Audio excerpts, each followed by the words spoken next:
ఊర్లో పొట్టేల్ని కాపాడలేక నీకు సిగమెక్కట్లేదు అనుకుంటున్నారు. కానీ నువ్వు చేసే పాపాలకని వాళ్ళకి తెలియదు.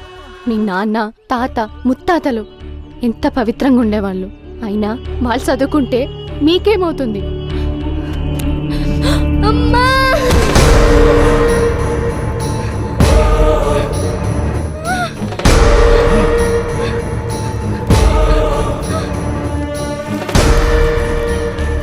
చిన్నప్పటి నుండి నేను గమనిస్తూ వస్తుంది మా కుటుంబానికి ఉన్న ఆధిపత్యం.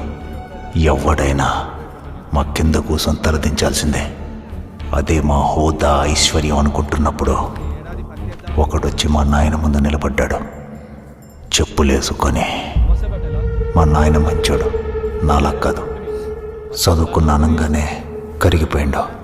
ఆడు మా ఇంటి లోపలికి అచ్చడే ఎక్కువ అంటే మా నాయన పక్కన కూర్చొని తిన్నాడు, తాగిండు, కుర్చీలో కూర్చొని నవ్విపోయిండు. పోయినాడు పోక చదువుకుంటే పటేల్ ఇంట్లో కూర్చోవచ్చని తెలిసేటట్టు చేసిండు. అది నాకు నచ్చలే. చదువుకుంటే పటేలు పన్నుడు సమానమవుతాడంటే నేనెట్లా ఊకుంటానే? ఇట్లా రావణ కష్టంలో రగులుతున్న పటేల్ దగ్గరికి వచ్చినామని నాకు ఆ రోజు తెలియదు. పొట్టేల్ని చూసుకోమని ఊరులంతా బాధ్యతను అప్పచెప్తే అయ్యా కొడుకులు ఇద్దరు యాత్రలకు బయలుదేరినట్టు బయలుదేరిండ్రు. కాదు పటేలా, పొట్టేల్ని మంచిగా కట్టేసి వచ్చిన. అట్లనా? పటేలా, నిన్ననే గంగసానికి పోయి నీళ్ళు తెచ్చినా. పోయి పొట్టేల మీద జల్లొస్తావా? చల్లొస్తా పటేల్. ఏ బుజ్జి, ఆ నీళ్ళు తీసుకురా.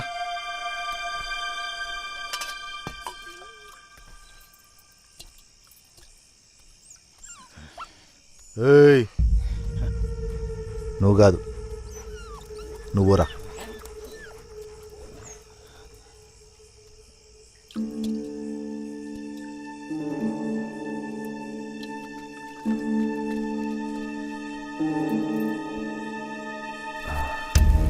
అవురా మల్లన్న, అయితే చదివిపిస్తానంటావు. నీ కొడుకుని మా ఊళ్ళో పక్క కూర్చోబెడతానంటావు. ఒక్కటే బడ్ల.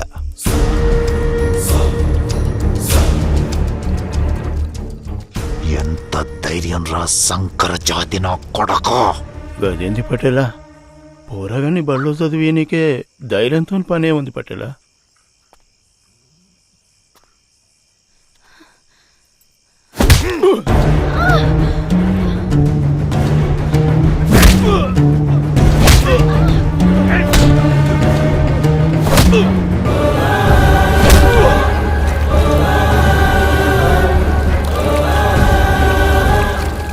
నాకేంటో తెలుసు ఏదో జరగబోతోందని, కానీ అదే మాట మనసుకైతే చెప్పలేం కదా. పటేలా, ఇడు బాలమ్మ పటేల్ కాపరి. వీడి నీ చేతిలో చచ్చిండని తెలితే నిన్ను బతకనియరు.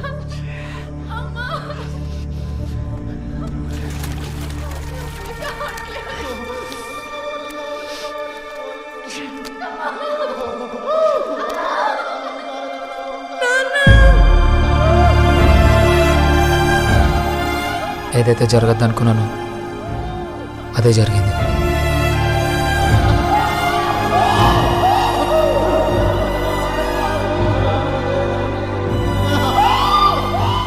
ఊర్లో మొదటిసారి పటేల్ కళ్ళలోకి సూటిగా ఒకటి చూడడం వాడికి నచ్చలేదు. ఆ రోజుకెళ్ళి అడిగిన కళ్ళ మీద కోపం మొదలైంది. ఒక నేరం నుండి బయటపడడానికి, చేజారిపోతున్న ఆధిపత్యాన్ని చేతిలోకి తీసుకోవడానికి ఎవ్వరూ ఊహించినంత క్రూరమైన ఆలోచన పటేల్కి వచ్చింది. ఊరంతా దండోరా కొట్టేన్రా, పటేలుకి సిగమెక్కిందని. పటేలుకు బాలమ్మ సిగం ఎక్కింది హో, ఊరంతా బాలమ్మ గుడికాడికి రావాలి హో.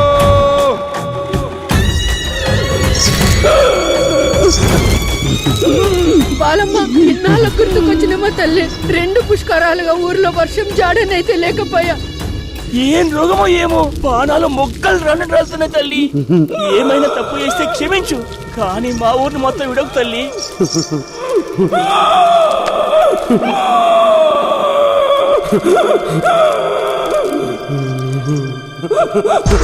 నా 10,000 శరణో అయ్యప్ప, నా బోలా శంకరుడో అయ్యప్ప, ఏములవాడ రాజన్నో అయ్యప్ప, ఇది బాలమ్మ ఆజ్ఞనో అయ్యప్ప. ఏం ఆజ్ఞ తల్లి? ఊర్లో ఎవరు వృత్తి వాళ్ళని చేసుకోమంటుందిరో బాలమ్మ. పటేల బాయిలో నీళ్లు తోడుకోవద్దురో, పటేల భూమిని దున్నుకోవద్దురో, పటేళ్ల పక్కన కూసుండి చదువుకోవద్దురో. ఇప్పుడు నేను గీసిన గీత దాటితే పగోట్ల రక్తం మడుగులో తేల్తారో.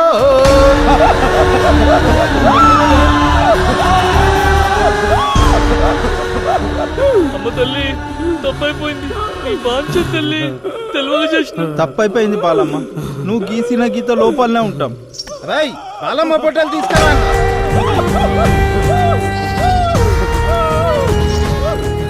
దేనికి తల్లి మా మీద కోపం? మా మీద అలుగుతానావా? మేమేదన్నా తప్పు చేసినావా తల్లి? ఈ పొటేల్ కాపర్ చచ్చిపోయిందానా తల్లి ఈ కోపం? చెప్పు తల్లి చెప్పు. వాడు చచ్చిపోతే తల్లి నీ పొటేల్ని కాపాడే బాధ్యత ఊరంతా తీసుకుంటాను. శాంతించు తల్లి శాంతించు. రై కళ్ళు తీసి అనుకో.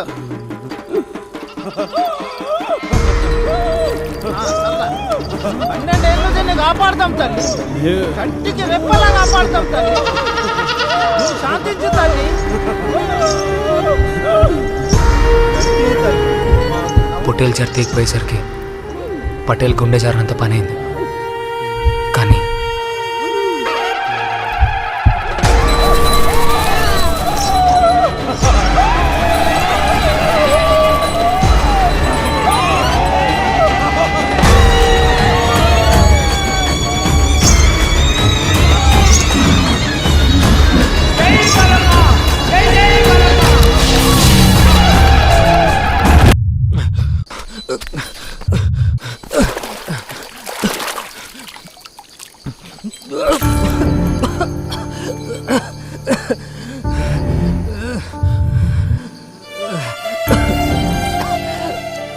ఇక ఊరందరూ బాలమ్మ పొట్టేలు బాధ్యత ఎత్తుకున్నందుకు గాను దాన్ని కంటికి రెప్పలా తీసుకోవడం మొదలుపెట్టారు.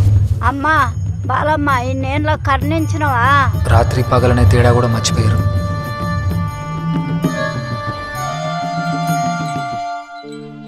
గంగాధర్ వీటితో పాటు దీన్ని కూడా తీసుకుపో మేతకు. వచ్చేటప్పుడు ఈడ కట్టేయి, మేము చూసుకుంటాం. తీసుకోరా గంగా, నిన్నే తీసుకపో. దుర్యోధన్ సార్కి మేమంటే ఎందుకంత చిన్న చూపో నాకు అర్థమయ్యేది కాదు. ఆ కిటికీ లోపల పోయి కూర్చోవడం నాలాంటోడికి అసాధ్యమని అర్థమవుతున్న రోజులు అవి. ఇక ఊరోళ్ళ నమ్మకాన్ని సిగం పేరుతో వాడుకోవడం మొదలుపెట్టిండు పటేల్. అని సిగం అబద్ధమని నేను ఊర్లో మొత్తుకోని రోజు లేదు. కానీ ఒక్కడంటే ఒక్కడు కూడా నమ్మిన పాపన పోలేదు. అవ్వా అడు సిగమబద్ధమే, నీ మనవని బడికి పంపి మేద్రం పోయి చదువుకుంటాం. బాలమ్మలే అర్థం అంటావురా? నడు నడు నడు ఎక్కడికి వెళ్ళి